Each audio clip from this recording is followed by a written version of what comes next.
Amor, odio y propaganda, la Guerra Fría. Una serie de 4 episodios con George Stroumboulopoulos. La lucha global por dominar la mente del mundo. Imagine que tiene el arma más poderosa jamás inventada y su peor enemigo también la tiene.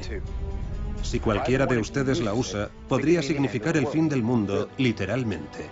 ¿Qué va a hacer? Eso es la Guerra Fría. Estados Unidos y la Unión Soviética quieren eliminarse el uno al otro, pero cada uno tiene que tener cuidado para no destruirse también a sí mismo. Por lo que luchan el uno contra el otro por cualquier medio a su alcance, y la propaganda es el arma más poderosa de todas. Es una competición implacable en todo tipo de campos: deportes, cultura, espacio exterior, incluso en la cocina.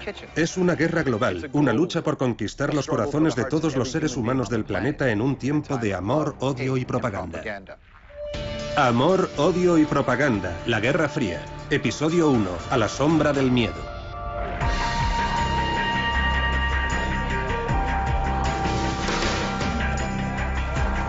Primavera de 1945. Tras 6 largos años de guerra es hora de una pequeña celebración. Desde el este, el Ejército Rojo Soviético, y desde el oeste, los soldados norteamericanos se reúnen en el centro de Alemania, en el río Elba.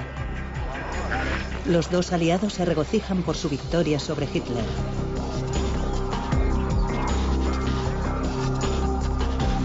Aunque son extraños, hacen una fiesta como camaradas de armas.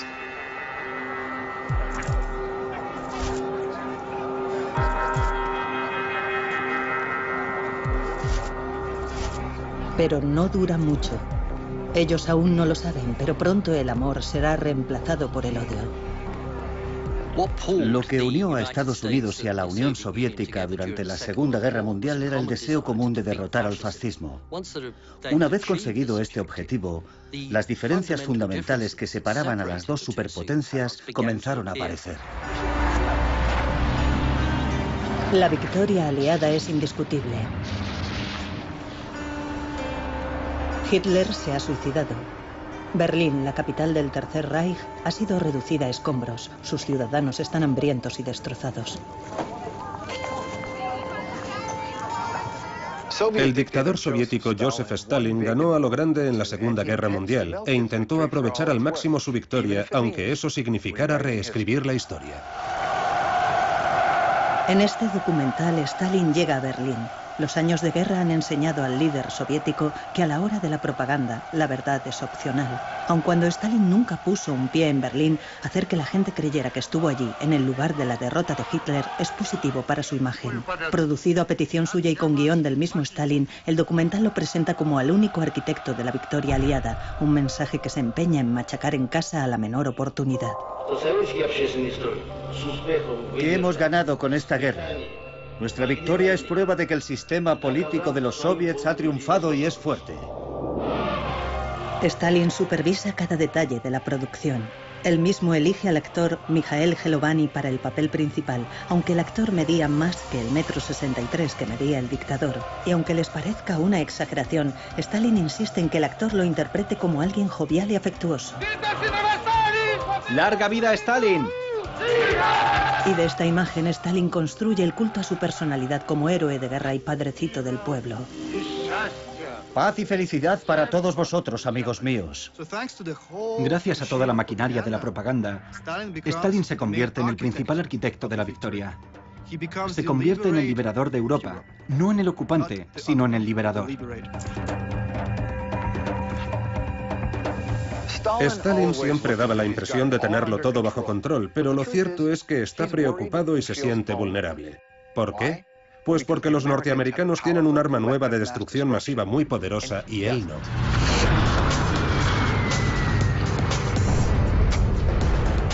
La bomba atómica es el as en la manga de Harry Truman. El nuevo presidente norteamericano tal vez parezca apocado. Quizá le falten las baladronadas y la talla política de Stalin, pero ha demostrado una cosa: es duro.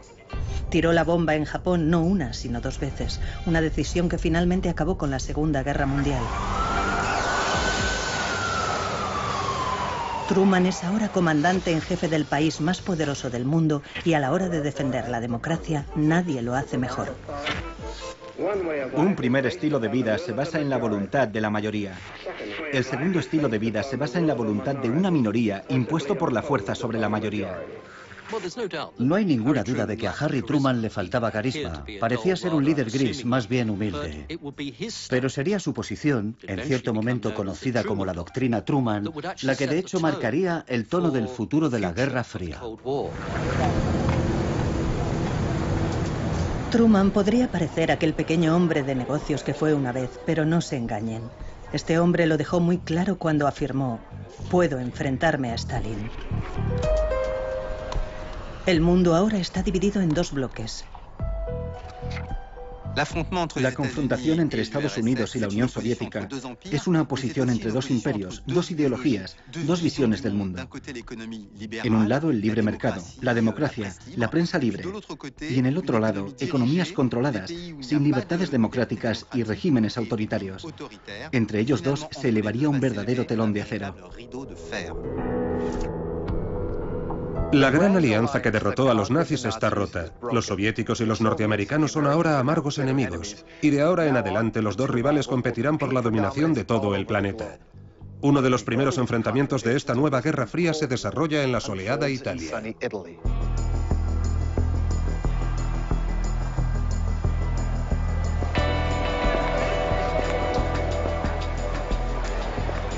Este joven californiano no tiene ni idea de que está a punto de jugar un papel primordial en esta nueva guerra. Mark Wyatt tiene 27 años. Luchó con los marines en la Segunda Guerra Mundial. Vive en Washington y espera llegar a ser diplomático. Pero un amigo le dirige hacia una nueva profesión. Me dijo: mira, es estupendo si quieres degustar canapés y llevar pantalones de rayas. Pero si quieres hacer algo duro, será mejor que entres en la CIA.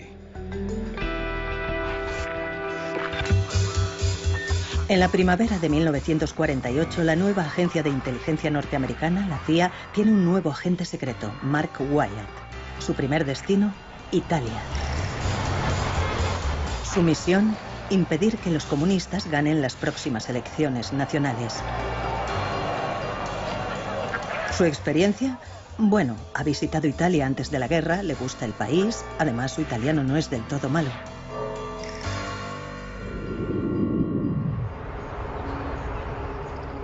Como la mayoría de los países de Europa Occidental, Italia está en ruinas. Todo tiene que reconstruirse.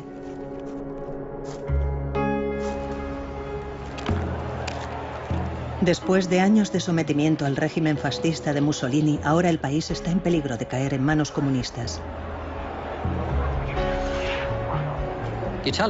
El Partido Comunista Italiano emergió de la Segunda Guerra Mundial con una brillante reputación debida principalmente a su resistencia al fascismo. Fue el Partido Comunista Italiano el que hizo renacer la esperanza en el pueblo italiano, haciéndole continuas promesas sobre la reconstrucción del país. Si los comunistas salían elegidos en Italia, otros países con partidos comunistas como Francia podrían seguir sus pasos, por lo que Truman estaba decidido a impedir que Italia cayera en manos de Stalin.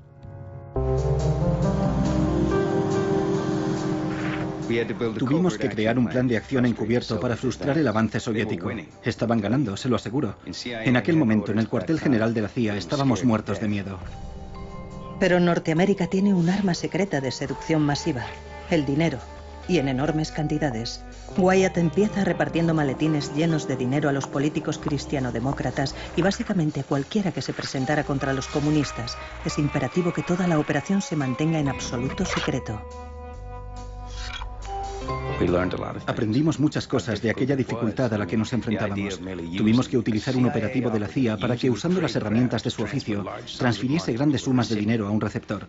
Y no solo eso, había que entrenar a ese receptor y sacar provecho de la vulnerable situación del país. Con el dinero de la CIA, los partidos anticomunistas imprimieron más de 40 millones de carteles. A lo largo de toda Italia, las paredes se convirtieron en campos de batalla.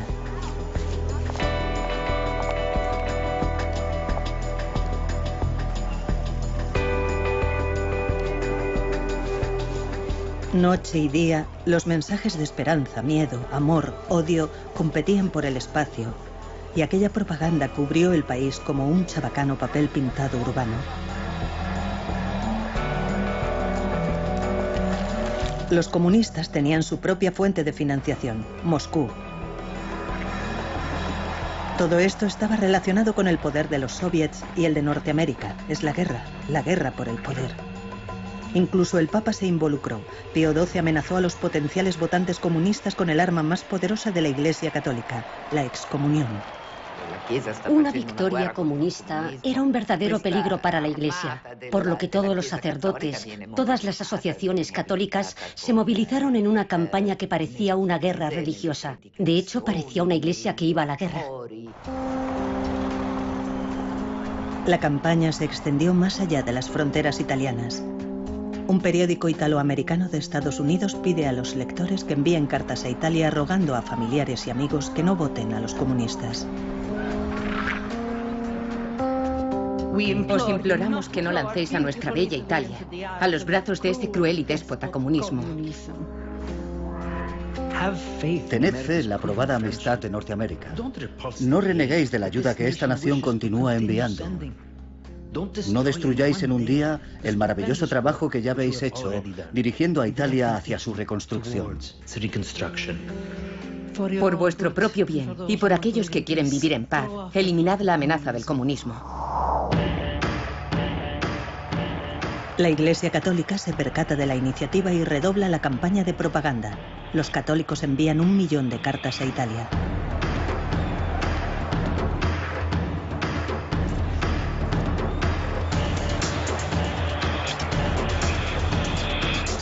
Los carteles y las cartas son estupendos para aquellos que saben leer, pero por entonces ese no es el caso de una gran cantidad de la población italiana.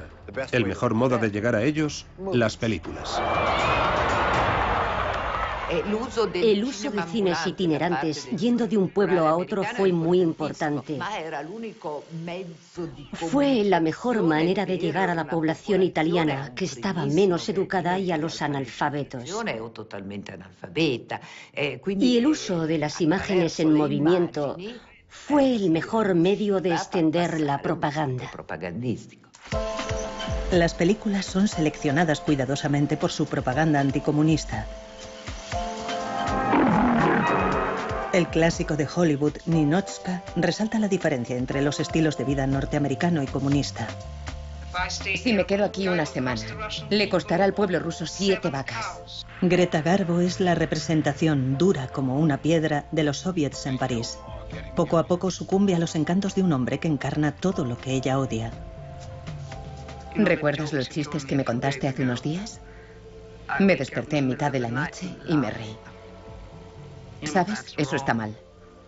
No son graciosos. Son tontos, son estupideces. No es muy sutil ni muy bueno, pero funciona. La noche del 18 de abril de 1948, contra todo pronóstico, el Partido Cristiano-Demócrata derrota a los comunistas. La democracia podía haber triunfado, pero el modo en que triunfó, eso era cuestionable. El factor tiempo era vital. Nos hubiera gustado hacer esto de un modo más sofisticado. Pasar bolsas de dinero negro para manipular las elecciones políticas no es en realidad un acto demasiado atractivo. La inexperta CIA había superado su primera prueba. Sus tácticas de operaciones secretas se convirtieron en su marca en la guerra contra el comunismo.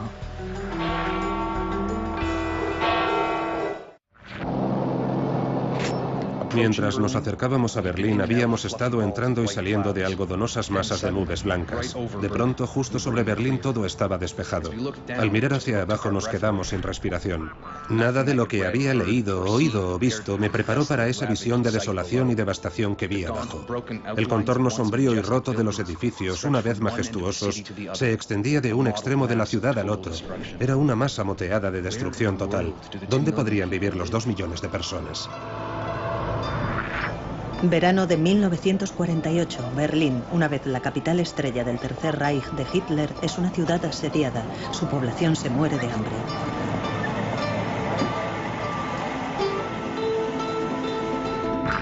Gail Halvorsen y sus camaradas de armas de las fuerzas aéreas norteamericanas van en una misión: impedir que Berlín caiga en las manos de Stalin.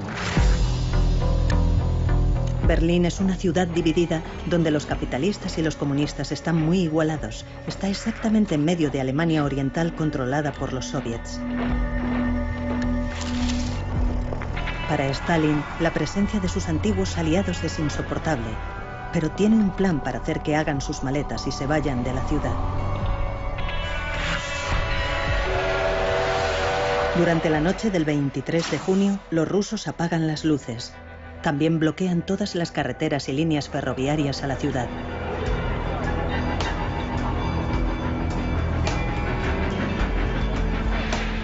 En una noche, más de 2,5 millones de personas se quedan aisladas del resto del mundo como rehenes en Berlín Occidental. Pero si Stalin creía que Truman iba a abandonar Berlín, le esperaba una sorpresa.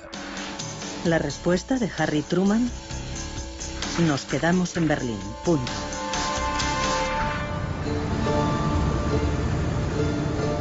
Los norteamericanos conciben un astuto plan: el puente aéreo de Berlín. Cada 60 segundos un avión aterriza en Berlín, las 24 horas del día, llueva o haga sol.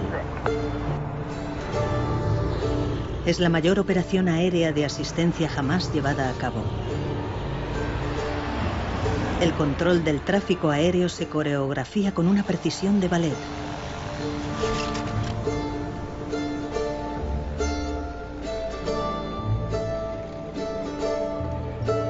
Para que Berlín sobreviva, necesita que lleguen más de 4.500 toneladas de suministros cada día, por lo que llaman a la misión Operación Vituallas.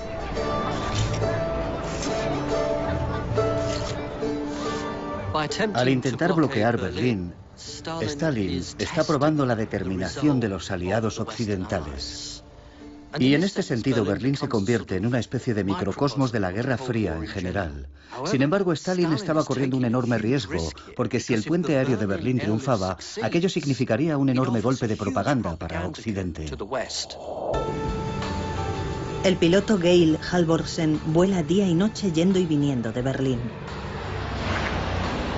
Ese continuo volar, volar y volar, intercalando 6 o 7 horas de sueño, no te dejaba tiempo libre. Al ir pasando los días, comencé a preguntarme cuánto tiempo soportaría Stalin el vapuleo de la prensa mundial que estaba recibiendo por este acto inhumano contra un enemigo vencido. Cada vez que el piloto de 28 años de Salt Lake City, Utah, se bajaba del avión, se sentía conmovido por el número de niños que había alrededor de la pista. Un día, decide saludarlos. Me dirigí a la valla. Instintivamente me llevé la mano al bolsillo. Lo único que tenía eran 2 chicles. Algunos compitieron por una posición mejor para descubrir qué llevaba. En todas mis experiencias, incluyendo las navidades pasadas, nunca había presenciado tal expresión de sorpresa, alegría y puro placer como la que contemplé en los ojos y rostros de esos pequeños. Esa noche, en su habitación, Halvorsen concibe un extravagante plan. Construye unos cuantos paracaídas pequeños a los que ata con cuidado bolsas de caramelos y chocolatinas.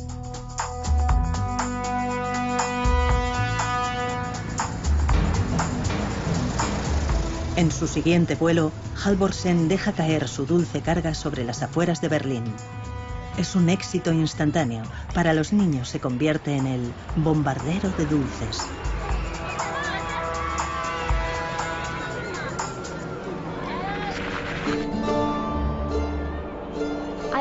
Iba de camino al colegio. De pronto todo el mundo empezó a gritar y a señalar al cielo.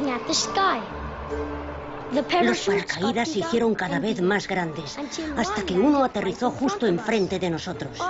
Todos los niños corrieron a recogerlo, y lo único que me preocupaba era coger algo para mí. Al principio, Halvorsen estaba actuando por su cuenta con la ayuda de un puñado de amigos pilotos. Era su manera de llevar un poco de felicidad a los niños de Berlín. Pero cuando uno de los paracaídas de caramelos aterrizó a los pies de un periodista alemán, la noticia dio la vuelta al mundo. A Georg Halvorsen le ordenaron volver a Nueva York. Al principio cree que va a recibir una reprimenda por lanzar dulces, pero le esperaba una sorpresa. En cuanto aterriza, es asaltado por los medios, incluidas las cadenas de televisión. El bombardero de dulces es famoso al instante. De la noche a la mañana, Georg Halvorsen se convierte en la imagen del éxito del puente aéreo de Berlín. La máquina de propaganda norteamericana se pone en marcha y marca los primeros pasos en la nueva Guerra Fría. El mensaje de los norteamericanos es claro. No solo podemos mantener viva a la gente de Berlín, incluso podemos llevarles dulces. En otras palabras, el bloqueo soviético va a fracasar. El bloqueo de Berlín por parte de Stalin duró 11 meses antes de que por fin se rindiera. Truman había evaluado a su enemigo y desafió el farol de Stalin.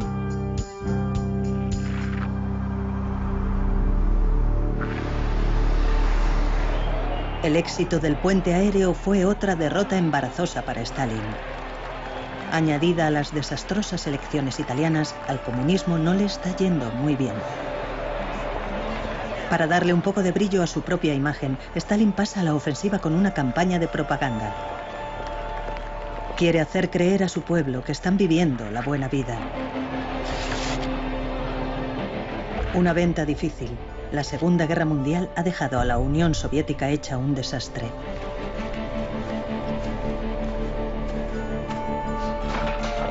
Stalin tiene que reconstruirla, pero tiene otras prioridades. Su mayor temor es un ataque de los norteamericanos, por lo que emplea una enorme cantidad de dinero en rearmarse, y más específicamente en construir su propia bomba nuclear. Es su pueblo el que paga el precio. Éramos pobres, siempre hambrientos y con muy poca ropa. Cuando estaba en cuarto curso, recibí un cupón para un vestido, pero no había vestidos en la tienda, así que mi madre compró una funda de almohada con el cupón y me hizo un vestido de verano. Angelina Busueva, de 10 años de edad, vive en Perm, a 1.400 kilómetros al este de Moscú. Comparte un apartamento de 11 metros cuadrados con su madre, su hermana, su hermano y su abuela, además de su tía, su tío y 2 primos.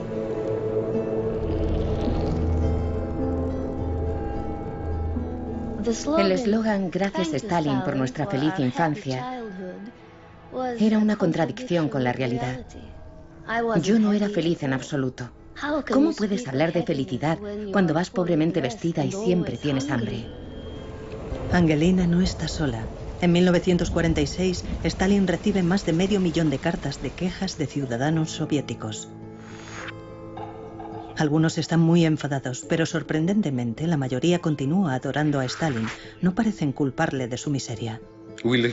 Vivimos pobremente. No recibimos pago por nuestro trabajo en las granjas colectivas. Nuestros hijos están hambrientos. Pero usted no sabe nada de esto. Los únicos que engordan y están calientes son sus burócratas. Tejen historias para contarle, camarada Stalin. Le están engañando y mintiendo. Escribir al partido, escribir al régimen, a Stalin, era algo que se practicaba años antes de la guerra. Había una tradición en Rusia de considerar al zar como una especie de dios que podía ayudar a la gente sencilla a resolver sus problemas. Y lo mismo pasó con Stalin. La gente escribía a Stalin para quejarse antes de la guerra. Le escribían para quejarse después de la guerra. Y después de la guerra, la gente tenía grandes expectativas, porque hicieron enormes sacrificios por la victoria, enormes sacrificios, por lo que creían merecer recompensa.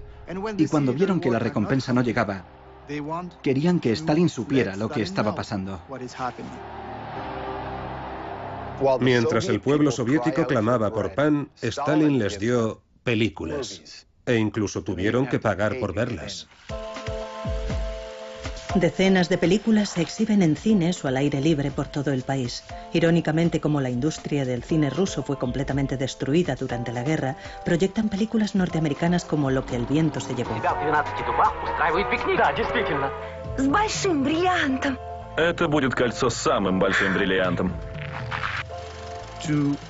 Tener suficientes recursos para reconstruir el país y para producir películas que sean antinorteamericanas es demasiado paradójico. Tuvieron que echar mano de películas producidas por el enemigo, películas llamadas Trofeo, que capturó el Ejército Rojo cuando ocupó la Europa Oriental, especialmente en Alemania. Así que exhibían películas norteamericanas como Tarzán o la serie de Tarzán, proyectadas en los cines soviéticos después de la guerra. Y por supuesto, a la gente le encantaba ver esas películas. Las veían muchas veces. Y el dinero fluía hacia el presupuesto oficial soviético. Parte de ese dinero fue empleado en reconstruir la industria del cine soviético, que puede ponerse en marcha para producir cine de propaganda soviética. Pero mucho de ese dinero fue directamente a la investigación nuclear soviética. El 29 de agosto de 1949, desde un avión sobre el desierto de Kazajistán, la Unión Soviética detonó su primera bomba nuclear. Fue llamada Primer Rayo. Stalin ahora tenía su propia bomba. La balanza nuclear está equilibrada, por ahora. El mundo de pronto es un lugar mucho más peligroso.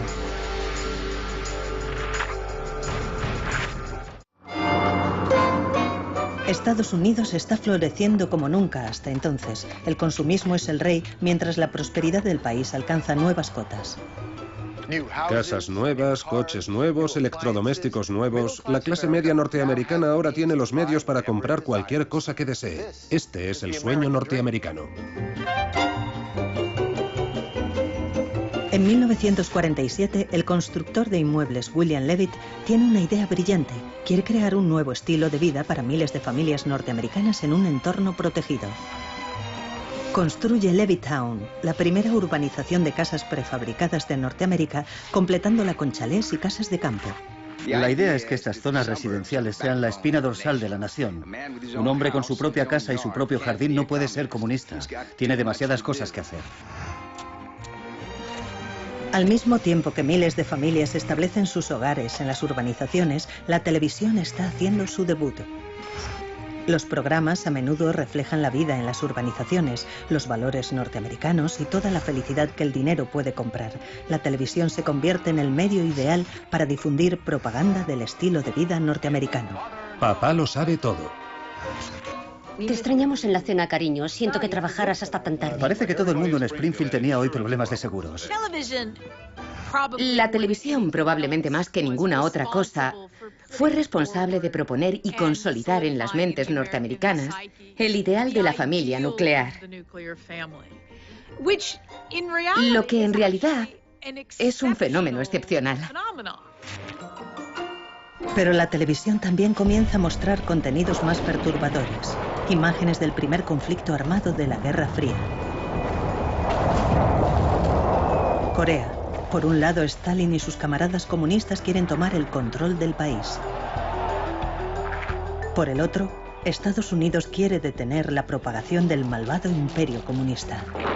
Norteamérica en este momento estaba librando una guerra en Corea contra el comunismo y por primera vez la televisión estaba llevando este acontecimiento hasta las casas de los norteamericanos ordinarios. Es en este clima de miedo cuando el senador Joseph McCarthy entra en la arena política y explota las oportunidades de la propaganda. El Departamento de Estado está infestado de comunistas. Tengo aquí en mi mano una lista de 205 nombres de miembros del Partido Comunista que le ha sido entregada al secretario de Estado. Con esta declaración, el senador republicano por Wisconsin, de 41 años de edad, está a punto de redoblar el factor del miedo y la paranoia hacia los rojos en Norteamérica. Los estadounidenses sospechan que algunos de sus compatriotas son comunistas y tienen miedo, mucho miedo. ¿Y si hay comunistas en el gobierno, en las universidades, incluso en los colegios? Es este miedo el que desencadena una caza de brujas sin cuartel.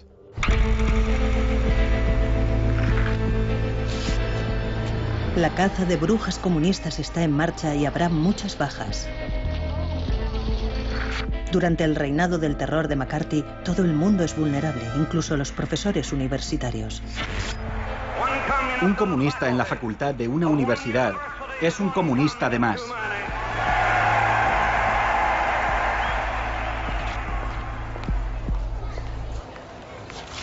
Los poderes establecidos contra mí eran ejercidos por idiotas y la caza de rojos no desafió mis creencias, desafiaba mi libertad.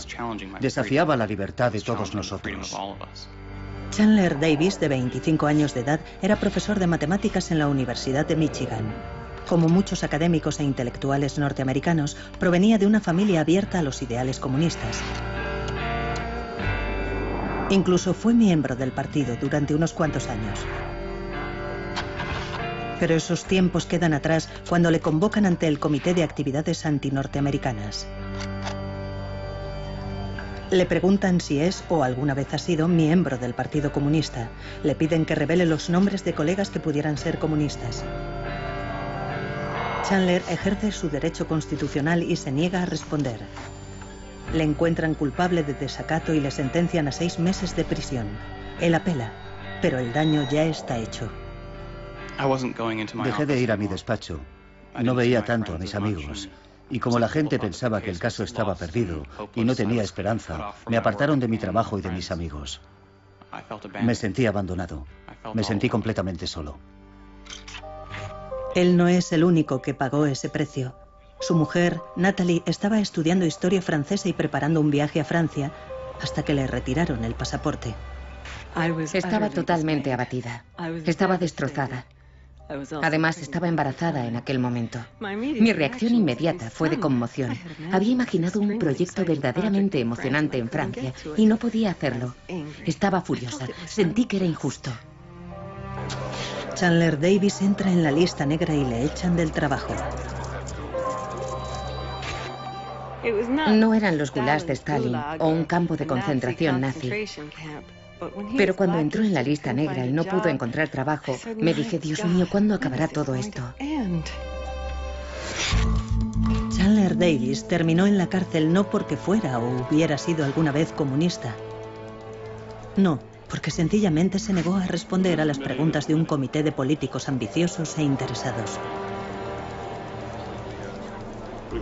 Para cuando el senador McCarthy se enfrenta a las Fuerzas Armadas estadounidenses, está claro que ha ido demasiado lejos. Su comportamiento es cruel, insolente, y gracias a la televisión está siendo retransmitido a todos los cuartos de estar de Norteamérica. La gente ha visto suficiente. Es irónico que el medio que le catapultó sea el que le destroce. Hasta este momento, senador, creo que nunca había calibrado su crueldad o su osadía. Después de 10 años, la histeria provocada por el macartismo se quedó sin fuerza, pero dejó una mancha permanente en la democracia norteamericana.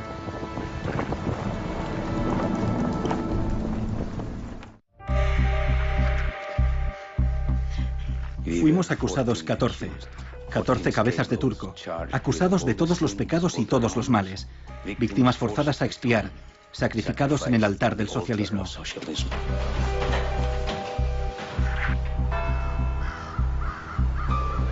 Enero de 1951, Praga.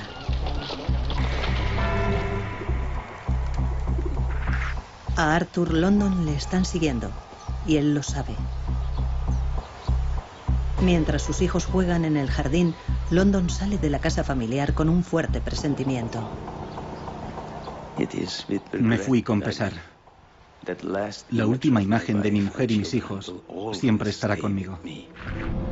El 28 de enero, los peores temores de London se hicieron realidad. No es un arresto, es un secuestro a plena luz del día en un vecindario residencial. 6 hombres armados salieron de 2 coches, me sacaron de mi asiento, me esposaron y me metieron en el primer coche que luego arrancó.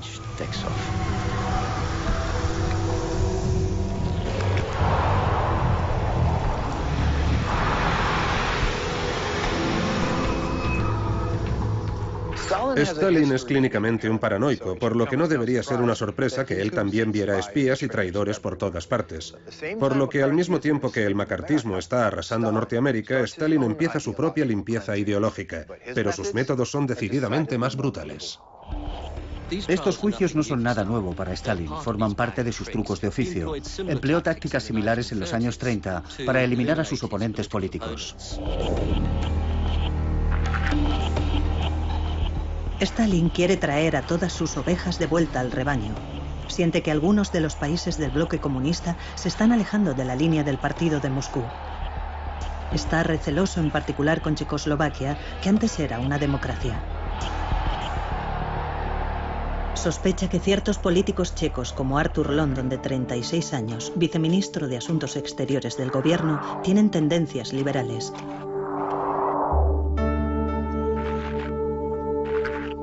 London no está solo. Es uno de los 14 oficiales checos de alto rango que son arrestados y acusados de traición. Lo más extraño es que él y su mujer, Liz Rickle, han sido comunistas acérrimos desde el primer día. Nací en una familia obrera y desde la infancia había visto a mis padres sacrificarlo todo por nosotros. Mi padre decía que había que luchar para cambiar el mundo. Teníamos una confianza absoluta en el Partido Comunista. Los captores de Arthur London le hicieron pasar los primeros 6 meses en prisión, torturándole y haciéndole pasar hambre. Los oficiales le amenazaban con un juicio secreto tras el que prometían que sería ahorcado. Le acusaban de todo, pero principalmente le acusaban de ser el jefe de un grupo de espías norteamericanos en Checoslovaquia. Al final, bajo presión, se desmoronó y firmó una confesión falsa. Pido que los acusados sean sentenciados a muerte, que vuestro juicio los golpee sin piedad. El 20 de noviembre de 1952, en el Tribunal Supremo de Pankrak, el fiscal lee la acusación frente a los 14 acusados. Sentí como si estuviera en un escenario, cada uno de nosotros preparados para interpretar su papel en esta ficción perfectamente orquestada. Uno tras otro todos repetimos lo mismo. Acepto mi sentencia y renuncio a mi derecho a apelar. Los juicios de Praga fueron en esencia juicios de espectáculo. Fueron planeados de antemano, pero las confesiones al final eran lo más importante. Los ciudadanos tenían que ver que se habían cometido errores, que habían pecado contra el Estado. Y son estas confesiones lo verdaderamente esencial. Aquí es donde estaba el valor de la propaganda. La mayoría de las personas del otro lado del telón de acero no tenían televisión, pero el juicio fue retransmitido por la radio y todo el país estaba escuchando. El mayor juicio espectáculo de la Guerra Fría estaba en marcha. La mujer de Arthur London, Liz, que estaba escuchando el juicio, se queda anonadada por lo que escucha. El montaje es tan perfecto, la propaganda tan bien orquestada que Liz, de hecho, está dividida entre la fe en su marido y la lealtad al Partido Comunista. Fue como si el cielo se me hubiera caído encima. Mi primera reacción fue que si había confesado, entonces era verdad, y eso me puso furiosa contra mi marido. En ese momento escribí una carta diciendo que, como esposa, la situación era terrible. Él era el hombre al que amaba, el padre de mis hijos, pero como comunista no tenía más opción que alegrarme de que una banda de traidores hubieran sido arrestados y que todos merecían su destino, mi marido incluido. De los 14 acusados, 11 fueron sentenciados a muerte. Arthur London y otros 2 recibieron sentencias de prisión perpetua. El 3 de diciembre de 1952, los 11 traidores a la causa comunista son ahorcados en la prisión de Pankrak, en Praga.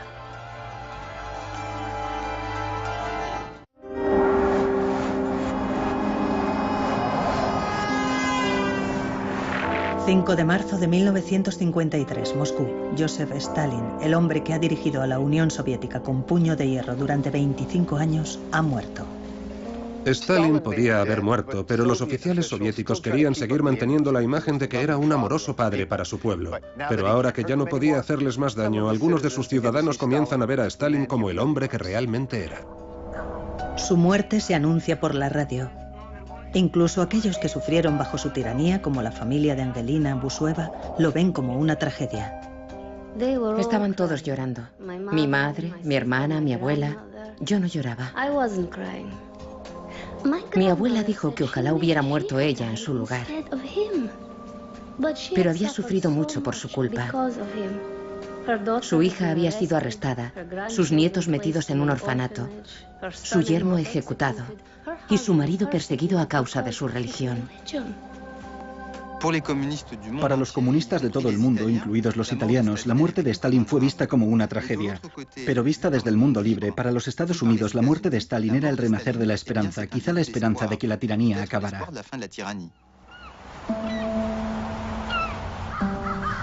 Tras la muerte de Stalin, mejoraron las condiciones de la detención de Arthur London, aun cuando seguía condenado a cadena perpetua. Su mujer Liz le visita regularmente y cada vez que va le lleva tabaco y papel para cigarrillos.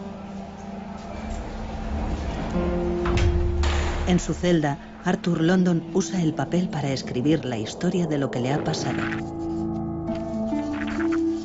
Oculta estas páginas en miniatura en el falso fondo de su caja de tabaco.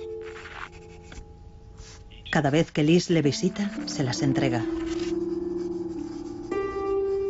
Poco a poco, papel a papel, Liz London descubre la verdad, pero tarda un año en saber la historia completa. Presiona a las autoridades para que liberen y rehabiliten a su marido. En febrero de 1956 se presenta en la prisión. Me llevaron a un despacho de la prisión y tras unos minutos se abrió la puerta. Arthur me vio y yo grité: "Eres libre, eres libre".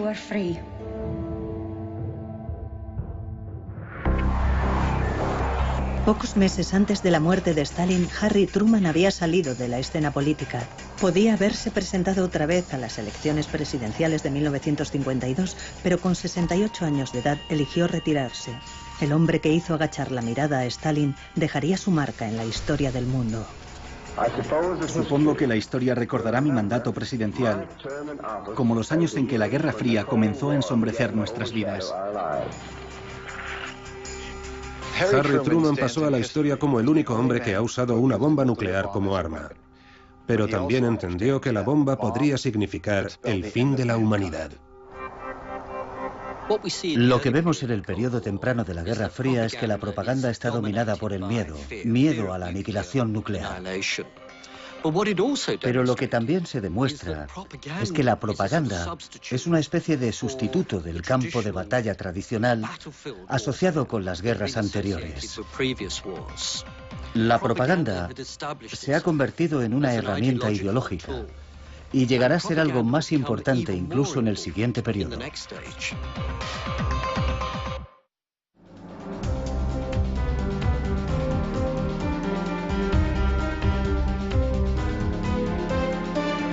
El Papa se involucró. Pío XII amenazó a los potenciales votantes comunistas con el arma más poderosa de la Iglesia Católica, la excomunión.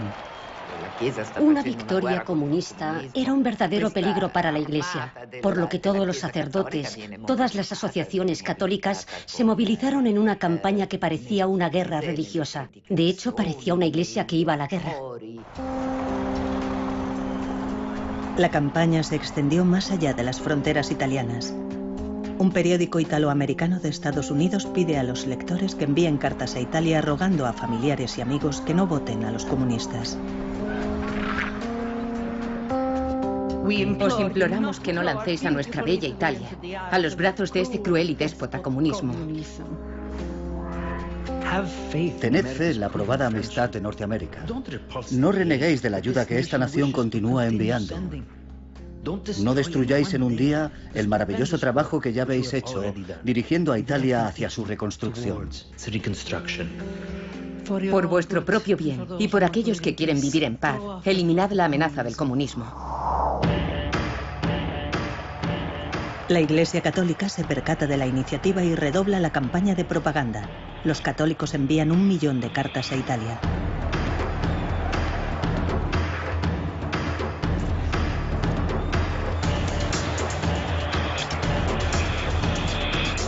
Los carteles y las cartas son estupendos para aquellos que saben leer, pero por entonces ese no es el caso de una gran cantidad de la población italiana. El mejor modo de llegar a ellos, las películas. El uso de cines itinerantes yendo de un pueblo a otro fue muy importante. Fue la mejor manera de llegar a la población italiana, que estaba menos educada, y a los analfabetos. Y el uso de las imágenes en movimiento fue el mejor medio de extender la propaganda. Las películas son seleccionadas cuidadosamente por su propaganda anticomunista. El clásico de Hollywood, Ninotchka, resalta la diferencia entre los estilos de vida norteamericano y comunista. Si me quedo aquí una semana, le costará al pueblo ruso 7 vacas. Greta Garbo es la representación dura como una piedra de los soviets en París. Poco a poco sucumbe a los encantos de un hombre que encarna todo lo que ella odia. ¿Recuerdas los chistes que me contaste hace unos días? Me desperté en mitad de la noche y me reí. ¿Sabes? Eso está mal. No son graciosos. Son tontos, son estupideces. No es muy sutil ni muy bueno, pero funciona. La noche El mercado, la democracia, la prensa libre. Y en el otro lado, economías controladas, sin libertades democráticas y regímenes autoritarios. Entre ellos dos se elevaría un verdadero telón de acero. La gran alianza que derrotó a los nazis está rota. Los soviéticos y los norteamericanos son ahora amargos enemigos. Y de ahora en adelante los dos rivales competirán por la dominación de todo el planeta.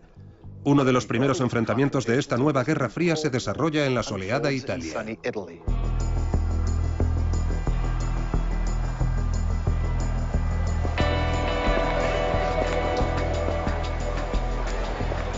Este joven californiano no tiene ni idea de que está a punto de jugar un papel primordial en esta nueva guerra. Mark Wyatt tiene 27 años. Luchó con los marines en la Segunda Guerra Mundial. Vive en Washington y espera llegar a ser diplomático. Pero un amigo le dirige hacia una nueva profesión. Me dijo, mira, es estupendo si quieres degustar canapés y llevar pantalones de rayas. Pero si quieres hacer algo duro, será mejor que entres en la CIA.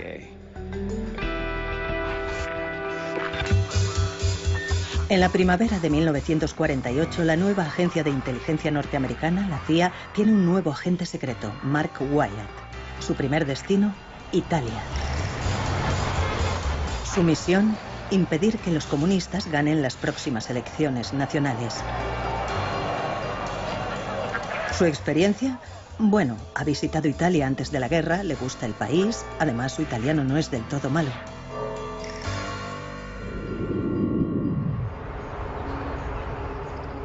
Como la mayoría de los países de Europa Occidental, Italia está en ruinas. Todo tiene que reconstruirse.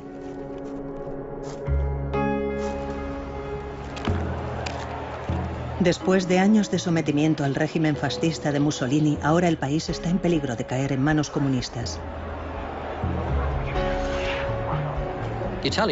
El Partido Comunista Italiano emergió de la Segunda Guerra Mundial con una brillante reputación debida principalmente a su resistencia al fascismo. Fue el Partido Comunista Italiano el que hizo renacer la esperanza en el pueblo italiano, haciéndole continuas promesas sobre la reconstrucción del país. Si los comunistas salían elegidos en Italia, otros países con partidos comunistas como Francia podrían seguir sus pasos, por lo que Truman estaba decidido a impedir que Italia cayera en manos de Stalin.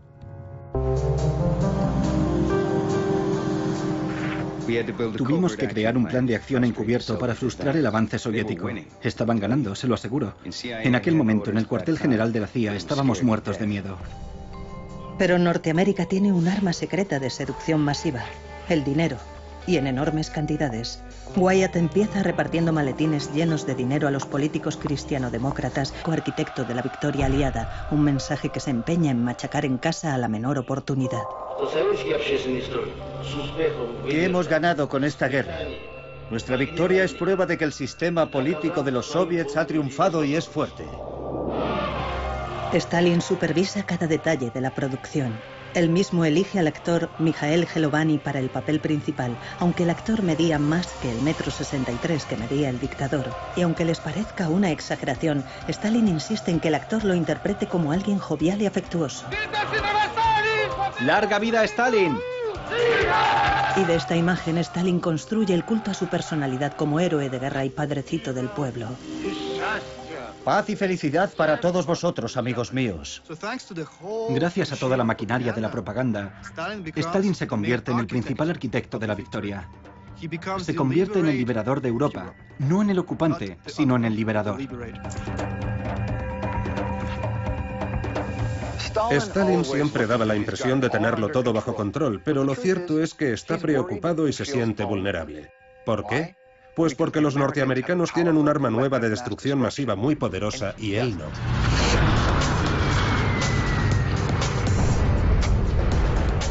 La bomba atómica es el as en la manga de Harry Truman. El nuevo presidente norteamericano tal vez parezca apocado. Quizá le falten las baladronadas y la talla política de Stalin, pero ha demostrado una cosa: es duro. Tiró la bomba en Japón no una, sino 2 veces. Una decisión que finalmente acabó con la Segunda Guerra Mundial.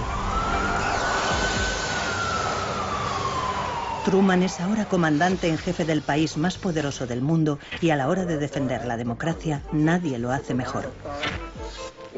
Un primer estilo de vida se basa en la voluntad de la mayoría. El segundo estilo de vida se basa en la voluntad de una minoría impuesto por la fuerza sobre la mayoría. No hay ninguna duda de que a Harry Truman le faltaba carisma. Parecía ser un líder gris, más bien humilde. Pero sería su posición, en cierto momento conocida como la doctrina Truman, la que de hecho marcaría el tono del futuro de la Guerra Fría. Truman podría parecer aquel pequeño hombre de negocios que fue una vez, pero no se engañen. Este hombre lo dejó muy claro cuando afirmó: puedo enfrentarme a Stalin. El mundo ahora está dividido en 2 bloques. La confrontación entre Estados Unidos y la Unión Soviética es una oposición entre 2 imperios, 2 ideologías, 2 visiones del mundo. En un lado, el libre mercado, la democracia, la prensa libre. Y en el otro lado, economías controladas, sin libertades democráticas y regímenes autoritarios. Entre ellos 2 se elevaría un verdadero telón de acero. Muy bien.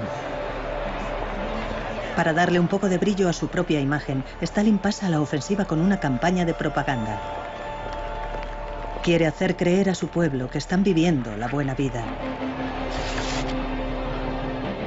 Una venta difícil. La Segunda Guerra Mundial ha dejado a la Unión Soviética hecha un desastre.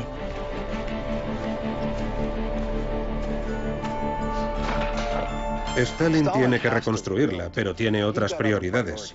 Su mayor temor es un ataque de los norteamericanos, por lo que emplea una enorme cantidad de dinero en rearmarse, y más específicamente en construir su propia bomba nuclear.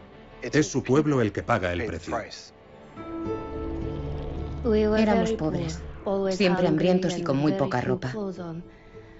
Cuando estaba en 4º curso, recibí un cupón para un vestido, pero no había vestidos en la tienda, así que mi madre compró una funda de almohada con el cupón y me hizo un vestido de verano. Angelina Busueva, de 10 años de edad, vive en Perm, a 1.400 kilómetros al este de Moscú. Comparte un apartamento de 11 metros cuadrados con su madre, su hermana, su hermano y su abuela, además de su tía, su tío y 2 primos.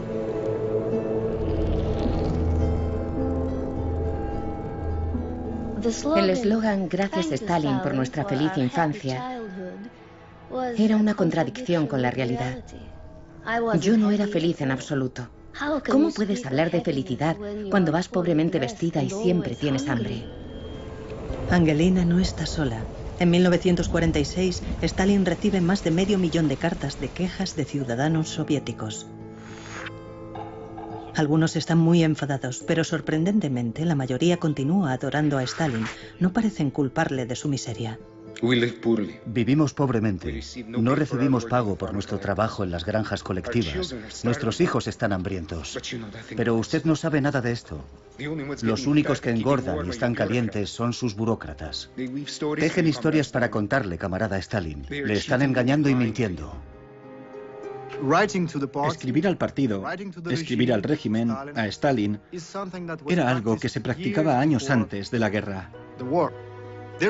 Había una tradición en Rusia de considerar al zar como una especie de dios que podía ayudar a la gente sencilla a resolver sus problemas. Y lo mismo pasó con Stalin. La gente escribía a Stalin para quejarse antes de la guerra. Le escribían para quejarse después de la guerra. Y después de la guerra, la gente tenía grandes expectativas, porque hicieron enormes sacrificios por la victoria, enormes sacrificios, por lo que creían merecer recompensa.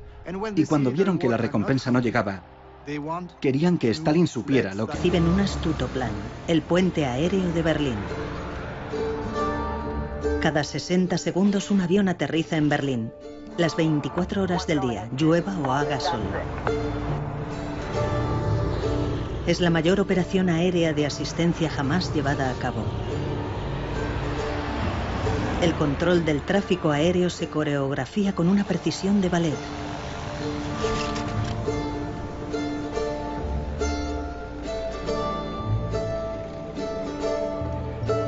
Para que Berlín sobreviva, necesita que lleguen más de 4.500 toneladas de suministros cada día, por lo que llaman a la misión Operación Vituallas.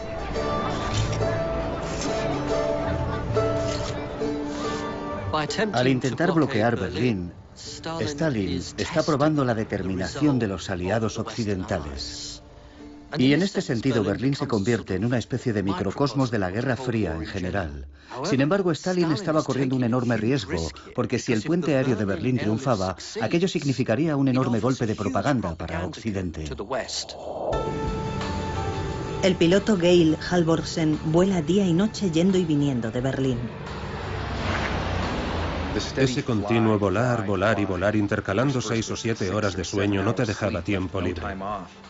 Al ir pasando los días, comencé a preguntarme cuánto tiempo soportaría Stalin el vapuleo de la prensa mundial que estaba recibiendo por este acto inhumano contra un enemigo vencido. Cada vez que el piloto de 28 años de Salt Lake City, Utah, se bajaba del avión, se sentía conmovido por el número de niños que había alrededor de la pista. Un día, decide saludarlos. Me dirigí a la valla. Instintivamente me llevé la mano al bolsillo. Lo único que tenía eran 2 chicles. Algunos compitieron por una posición mejor para descubrir qué llevaba.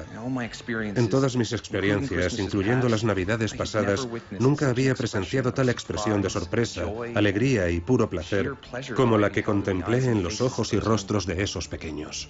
Esa noche, en su habitación, Halvorsen concibe un extravagante plan. Construye unos cuantos paracaídas pequeños a los que ata con cuidado bolsas de caramelos y chocolatinas.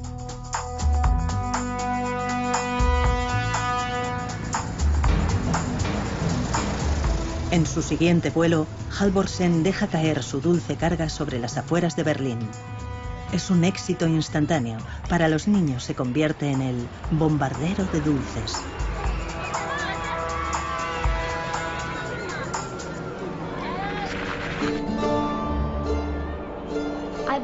Iba de camino al colegio.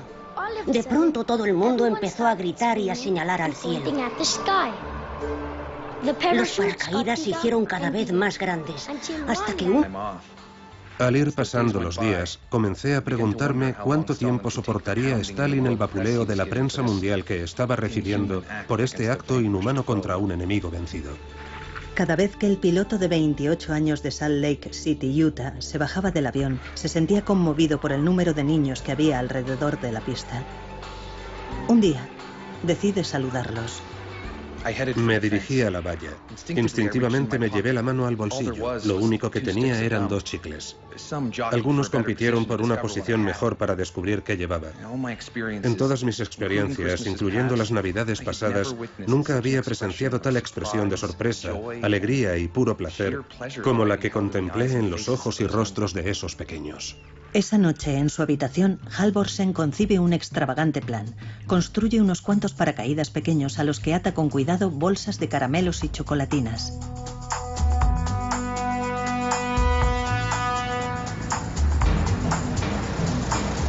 En su siguiente vuelo, Halvorsen deja caer su dulce carga sobre las afueras de Berlín. Es un éxito instantáneo. Para los niños se convierte en el bombardero de dulces.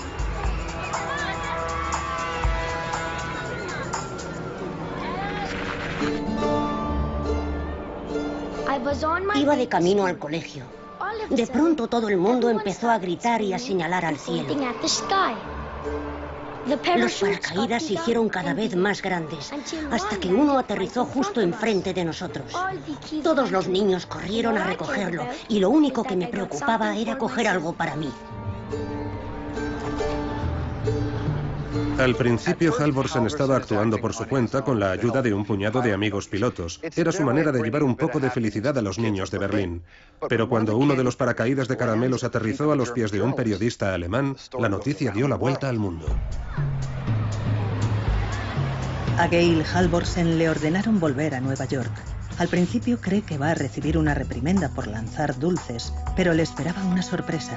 En cuanto aterriza, es asaltado por los medios, incluidas las cadenas de televisión. El bombardero de dulces es famoso al instante. De la noche a la mañana, Geir Halvorsen se convierte en la imagen del éxito del puente aéreo de Berlín. La máquina de propaganda norteamericana se pone en marcha y marca los primeros pasos en la nueva Guerra Fría. El mensaje de los norteamericanos es claro. No solo podemos mantener viva a la gente de Berlín, incluso podemos llevarles dulces. En otras palabras, el bloqueo soviético va a fracasar. El bloqueo de Berlín por parte de Stalin duró 11 meses antes de que por fin se rindiera. Truman había evaluado a su enemigo y desafió el farol de Stalin. Demasiado atractivo. La inexperta CIA había superado su primera prueba. Sus tácticas de operaciones secretas se convirtieron en su marca en la guerra contra el comunismo.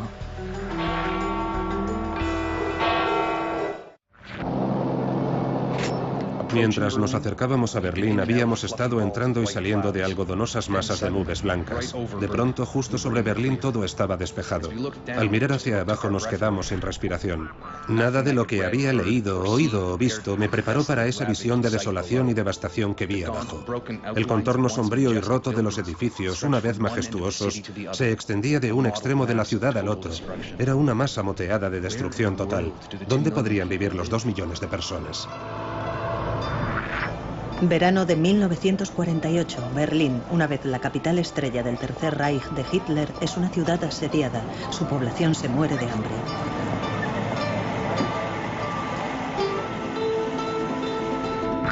Gail Halvorsen y sus camaradas de armas de las fuerzas aéreas norteamericanas van en una misión: impedir que Berlín caiga en las manos de Stalin. Berlín es una ciudad dividida donde los capitalistas y los comunistas están muy igualados. Está exactamente en medio de Alemania Oriental controlada por los soviets. Para Stalin, la presencia de sus antiguos aliados es insoportable, pero tiene un plan para hacer que hagan sus maletas y se vayan de la ciudad. Durante la noche del 23 de junio, los rusos apagan las luces. También bloquean todas las carreteras y líneas ferroviarias a la ciudad.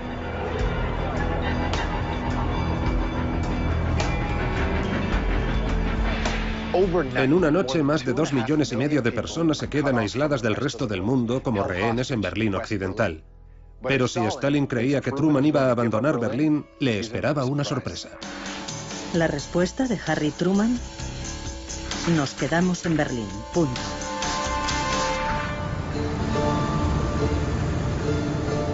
Los norteamericanos conciben un astuto plan: el puente aéreo de Berlín.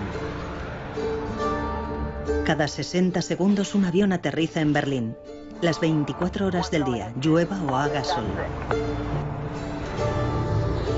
Es la mayor operación aérea de asistencia jamás llevada a cabo.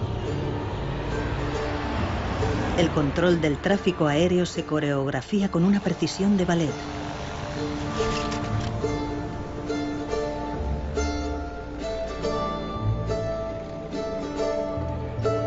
Para que Berlín sobreviva, necesita que lleguen más de 4.500 toneladas de suministros cada día, por lo que llaman a la misión Operación Vituallas. Todo tiene que reconstruirse.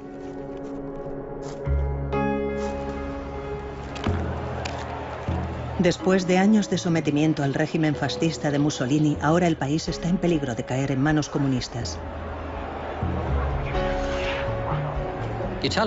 El Partido Comunista Italiano emergió de la Segunda Guerra Mundial con una brillante reputación debida principalmente a su resistencia al fascismo. Fue el Partido Comunista Italiano el que hizo renacer la esperanza en el pueblo italiano, haciéndole continuas promesas sobre la reconstrucción del país. Si los comunistas salían elegidos en Italia, otros países con partidos comunistas como Francia podrían seguir sus pasos, por lo que Truman estaba decidido a impedir que Italia cayera en manos de Stalin.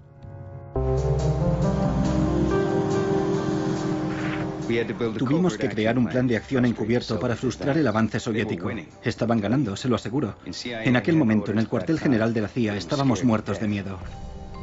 Pero Norteamérica tiene un arma secreta de seducción masiva: el dinero, y en enormes cantidades. Wyatt empieza repartiendo maletines llenos de dinero a los políticos cristianodemócratas y básicamente a cualquiera que se presentara contra los comunistas. Es imperativo que toda la operación se mantenga en absoluto secreto. Aprendimos muchas cosas de aquella dificultad a la que nos enfrentábamos. Tuvimos que utilizar un operativo de la CIA para que, usando las herramientas de su oficio, transfiriese grandes sumas de dinero a un receptor. Y no solo eso, había que entrenar a ese receptor y sacar provecho de la vulnerable situación del país. Con el dinero de la CIA, los partidos anticomunistas imprimieron más de 40 millones de carteles. A lo largo de toda Italia, las paredes se convirtieron en campos de batalla.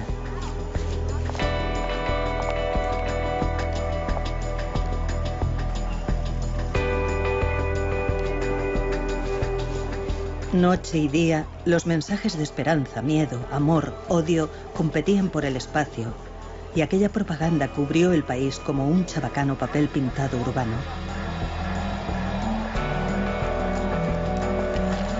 Los comunistas tenían su propia fuente de financiación, Moscú. Todo esto estaba relacionado con el poder de los soviets y el de Norteamérica. Es la guerra por el poder. Incluso el Papa se involucró. Pío XII amenazó a los potenciales votantes comunistas con el arma más poderosa de la Iglesia Católica, la excomunión. Una victoria comunista era un verdadero peligro para la Iglesia, por lo que todos los sacerdotes, todas las asociaciones católicas se movilizaron en una campaña que parecía una guerra religiosa. De hecho, parecía una iglesia que iba a la guerra. La campaña se extendió más allá de las fronteras italianas. De la guerra, la gente tenía grandes expectativas, porque hicieron enormes sacrificios por la victoria, enormes sacrificios, por lo que creían merecer recompensa. Y cuando vieron que la recompensa no llegaba, querían que Stalin supiera lo que estaba pasando. Mientras el pueblo soviético clamaba por pan, Stalin les dio películas. E incluso tuvieron que pagar por verlas. Decenas de películas se exhiben en cines o al aire libre por todo el país. Irónicamente, como la industria del cine ruso fue completamente destruida durante la guerra, proyectan películas norteamericanas como Lo que el viento se llevó. Это будет кольцо с самым большим бриллиантом. Tener suficientes recursos para reconstruir el país y para producir películas que sean antinorteamericanas es demasiado paradójico. Tuvieron que echar mano de películas producidas por el enemigo, películas llamadas Trofeo, que capturó el Ejército Rojo cuando ocupó la Europa Oriental, especialmente en Alemania. Así que exhibían películas norteamericanas como Tarzán o la serie de Tarzán, proyectadas en los cines soviéticos después de la guerra. Y por supuesto, a la gente le encantaba ver esas películas, las veían muchas veces, y el dinero fluía hacia el presupuesto oficial soviético. Parte de ese dinero fue empleado en reconstruir la industria del cine soviético, que puede ponerse en marcha para producir cine de propaganda soviética, pero mucho de ese dinero fue directamente a la investigación nuclear soviética. El 29 de agosto de 1949, desde un avión sobre el desierto de Kazajistán, la Unión Soviética detonó su primera bomba nuclear. Fue llamada Primer Rayo.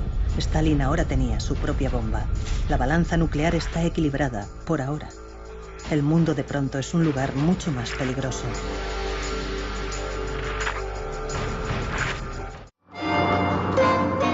Estados Unidos está floreciendo como nunca hasta entonces. El consumismo es el rey, mientras la prosperidad del país alcanza nuevas cotas. Casas nuevas, coches nuevos, electrodomésticos nuevos. La clase media norteamericana ahora tiene los medios para comprar cualquier cosa que desee. Este es el sueño norteamericano. En 1947, el constructor de inmuebles William Levitt tiene una idea brillante. Quiere crear un nuevo estilo de vida para miles de familias norteamericanas en un entorno protegido. Construye Levittown, la primera urbanización de casas prefabricadas de Norteamérica, completándola con chalés y casas de campo. La idea es que estas zonas residenciales sean la espina dorsal de la nación. Un hombre con su propia casa y su propio jardín no puede ser comunista. Tiene demasiadas cosas que hacer. Enormes cantidades. Wyatt empieza repartiendo maletines llenos de dinero a los políticos cristiano-demócratas y básicamente a cualquiera que se presentara contra los comunistas. Es imperativo que toda la operación se mantenga en absoluto secreto. Aprendimos muchas cosas de aquella dificultad a la que nos enfrentábamos. Tuvimos que utilizar un operativo de la CIA para que, usando las herramientas de su oficio, transfiriese grandes sumas de dinero a un receptor. Y no solo eso, había que entrenar a ese receptor y sacar provecho de la vulnerable situación del país. Con el dinero de la CIA, los partidos anticomunistas imprimieron más de 40 millones de carteles. A lo largo de toda Italia, las paredes se convirtieron en campos de batalla.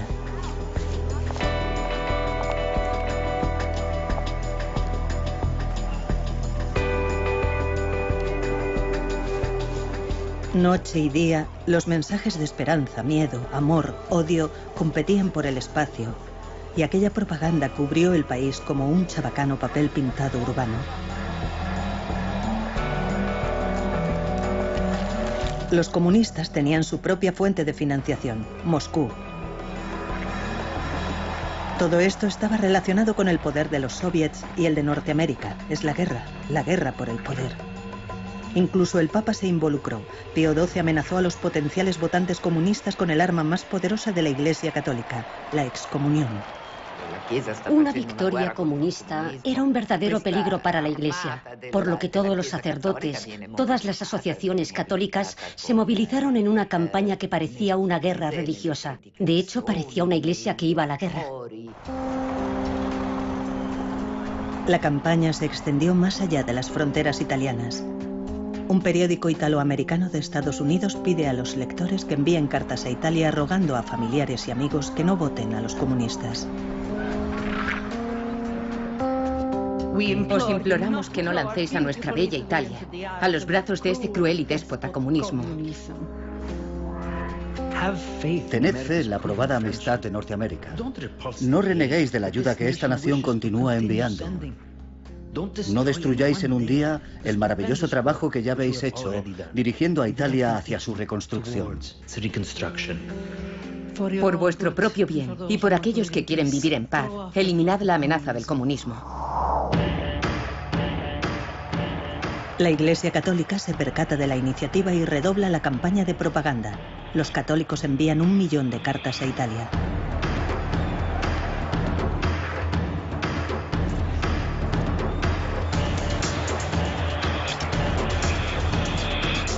Los carteles y las cartas son estupendos para aquellos que saben leer, pero por